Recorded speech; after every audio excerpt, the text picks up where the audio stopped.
Have you ever had a dream, maybe a memory from your childhood, so vivid that it almost has to be real? I'm not sure if this actually happened or not, but I've dreamed about it for the last 2 weeks, and I'm terrified that it will never stop. Whenever I close my eyes, it begins again, and each time, it's more vivid than the last. This isn't normal for me. Most days I couldn't tell you what I had for breakfast this morning, much less every detail of the dreams I had last night.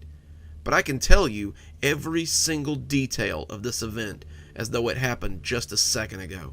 It's the most terrifying thing that I've ever seen in my 30 years of life. And if it doesn't stop soon, I don't know what I'll do. I was 8 years old when I knew what terror really was. Miss Winkler was teaching us math, her blackboard covered in numbers and mathematical symbols, when my hand came up, my chubby fingers tickling the sky in anticipation. She'd been trying to engage us for about 45 minutes, enticing slivers of answers out of kids who'd rather be playing outside or pretending to be Power Rangers. When my hand came up, she looked so hopeful. Maybe she thought she had finally reached a student, perhaps.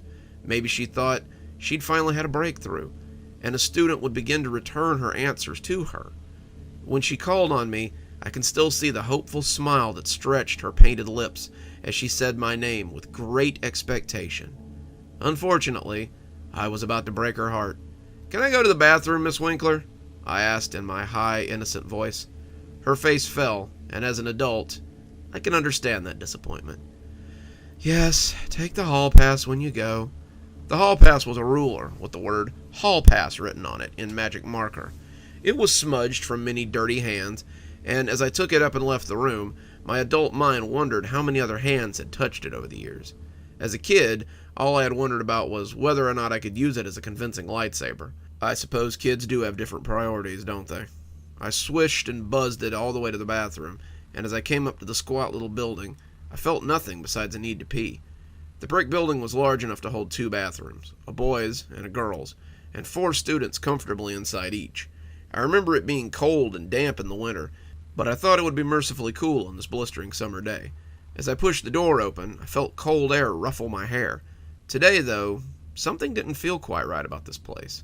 The darkness was oppressive, pervasive, and even as a child I could feel that something was different. I reached inside and groped for the light switch. My hand slid over the slimy walls but found nothing.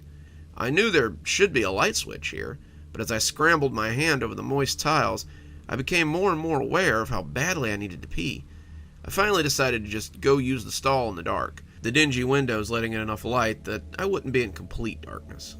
The door swung shut behind me. I felt the air pull it closed very hard, and the sound echoed off the bathroom walls. The dingy windows showed me 2 urinals and 2 walled-off toilet stalls. I went into one of the stalls, always feeling more comfortable sitting down to use the bathroom, and got comfortable as my bladder began to empty itself. As I started to do my business, I became aware of the strange noise from the stall next to me. The stalls were made of concrete blocks, painted glossy white, but they were not entirely built into the floor. There was a small opening at the bottom, about a foot high, where you could see into the stall next door.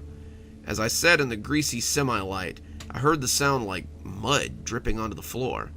Every 5 seconds, it would glop, glop, glop onto the floor. Underneath the sound was another, softer, wetter, heavy breathing that was so low it was almost inaudible. I had finished using the bathroom by this point, but the sound mesmerized me. I had never heard anything like it, and I was fascinated and terrified to see what made a sound like that. Slowly I bent down so I could look under the wall, too afraid to simply go open the stall and see what was in there. As my knees bent to the cold concrete and my hands splayed over the rough floor, I brought my eyes down to peek and saw something that I will never forget. If it was dingy dark in my stall, then it was nearly pitch black in the other. As my eyes adjusted, I could see something on the other side that looked like nothing so much as rippling mud or swaying pudding. It was a mass, a wiggling mass of something that nearly blocked out the entire opening. As I watched, it rippled and shook endlessly as the sound of wet, labored breathing only got louder. Before long, it was more than background noise. It covered the dripping gloop with its damp and difficult chorus. I couldn't look away. I couldn't drag myself away from it until something round and angry floated through the muck and seemed to see me seeing it. It was an eye. I was up in a heartbeat, legs drawn up to my chest as I sat on the toilet and clutched myself. I held the ruler to my chest like a makeshift weapon and tried to silence my growing terror as the breathing became growly and agitated. The door burst open on the other stall, and I thanked my lucky stars that I had remembered to lock the door to my own cubicle before starting my business. Whatever was on the other side banged against the door. It sounded like waves crashing against a levee, and all I could do was cower and try not to scream, worried it might excite the creature and push it to further violence.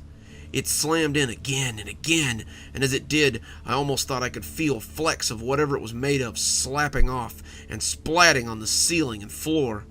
It battered the door mercilessly, and to my horror, I could see the simple slide lock joggling and shuddering under every blow. The sound it made was like a mudslide, like mud pushing its way through a hallway during a flood, and I just knew that any minute it would break the door and cover me. Then it stopped. Whatever it was gave one final slap against the door, and then rumbled off out of the bathroom. I sat petrified, unable to move for nearly 5 minutes before I finally found myself able to control my shaking legs. It was gone. Whatever it was gone, but I wanted it to be gone and well gone before I decided to come out. The lock didn't want to open, but it popped open after a few hard slaps with my hand. The door creaked outward on warped hinges, and I could tell that the cubicle door was definitely going to need replacing. As I turned to look at it, I could see several dark stains on the outside where something had slammed its soupy body into it again and again. Something dripped onto my shoulder, and my scream peeled off the walls like a startled bird. I scuttled back on crab legs. My knees had buckled, and I watched as something thick and muddy dripped off the ceiling and fell onto the cracked tile. I looked up to see a dozen or more little stalagmites, or maybe they were stalactites, hanging from the ceiling. They oozed and threatened to fall, their creation having taken place very recently. At that moment, all I wanted to do was get out, to escape, but I should have known that it wouldn't be that easy. When I pushed the door open, it didn't swing out onto the yellowing grass of my school sports field, but onto a shadowy hellscape of swirling lights and acrid smells. My child's mind didn't understand everything, didn't even understand some of the things, but it did understand that there were many moving mountains out there that made the one in the bathroom look like an anthill.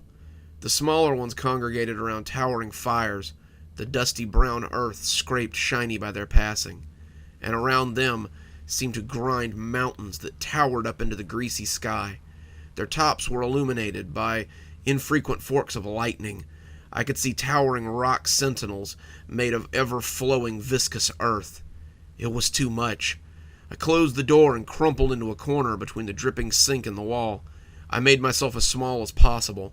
I felt as a bug must feel when it's surrounded by humans, and as my mind tried to process what I had seen, I seemed on the verge of breaking. How could I process something so big without going insane? The smallest of them had been barely able to be contained by this building. The largest of them could have destroyed this building without thinking. My mind could not fathom the sheer size of them, the knowledge of these moving mountains, so I did the only thing I could to keep myself from going insane. I put myself to sleep. The janitor found me there, and when he touched my shoulder, he said I fought and screamed like a cornered animal. He didn't mind, though. He was glad he had found me. It was night when he took me out of the little toilet building, and he had to be very firm with me to get me to go outside into the gloom. I was afraid it was a trick. The dark reminded me of the greasy blackness of that place, and it wasn't until my mother saw us coming out and ran to me that I knew I was back where I belonged. They took me to the principal's office. My dad, my teacher, the principal, the police officers, they were all waiting there for me. My dad hugged me, folding me into his warm embrace, and my teachers and principals asked me where I had been. When the janitor said he had found me in the toilet, my teacher seemed confused, and the police seemed aggravated. "You said you searched the entire school," said the principal. not just to my teacher, but also to the police officers. We did. We even brought the dogs in. There's no way that kid's been in the bathroom for 2 days. My face must have shown how confused I was as I tried my best to follow the explanation. They told me I'd been missing for 2 days. The school had been searched, a Code Adam had been ongoing, and they had searched every place I liked and every friend's house I'd ever been to. I tried to tell them about the monsters, about the weird world full of giant things, but they just shook their heads and said I must have been hiding this whole time. I think my parents were just happy that I was safe, and the principal didn't punish me, even though I sensed that he really wanted to. I think my teacher believed me when I told her I wasn't hiding, holding the hall pass out to her in a shaky hand. She knew I was a good kid, and didn't usually cause more than the average 8-year-old's amount of trouble. She quit the next year, and I was removed from her class at my parents' request. When she saw me in the halls after that, I could swear that she looked almost sad to see me. I haven't thought about that place in years. After it happened, my parents took me to see a psychiatrist, and she helped me put it out of my mind. I would only remember it sometimes in the dark hours of the night, but it was gone just as quickly. Even though it comes back in vivid detail, and I don't know how much longer I can handle it. I see the mountains moving as I stand in the doorway of that bathroom. I know that they will end me if they see me. I know that if they see a way to our world, they will end all of us. And I'm afraid of what I'll see the next time I open that door. Good evening, everyone. It's me, Dr. Plague. Thank you so much for joining me for tonight's story. Some of you who have bought your copy of Dark Vortex will clearly be in the comments section saying, Dr. Plague, you skipped a story, but the Brandylow is also a third-person story, and it seemed a little much to have 2 in 2 weeks. Don't worry, we'll get to that one soon. Trust me, it's one of my favorites. Let's go ahead and thank our sponsors before we sign off. Thanks to Leslie Lou Riddle and Janet Acosta for being our Spooky Skeleton tier contributors. Thanks, guys. We just couldn't do it without you. And a big thanks to Glenn Jenkins for being our Ghost Rider tier contributor. Thanks, Glenn. Hope you're doing well out there. If you too would like to support the show, come on down to Patreon. For just $5 a month, you can join Leslie and Janet in our Spooky Skeleton tier army, and have your name read out at the end of every TikTok and every YouTube video that I do. You can also suggest a story and have it read on our Monday story. I like to read viewer suggestions. So come one, come all, and suggest a story for me. You could also pick up a book if you'd like. We're reading from Dark Vortex on Wednesdays. That's where this story came from. But we're nearly done, I think, so if you'd like to go ahead and pick up your copy of Dark Journeys, that's where we'll be going next. And as always, I thank you for stopping by. Dr. Plague, signing off. Have a wonderful evening.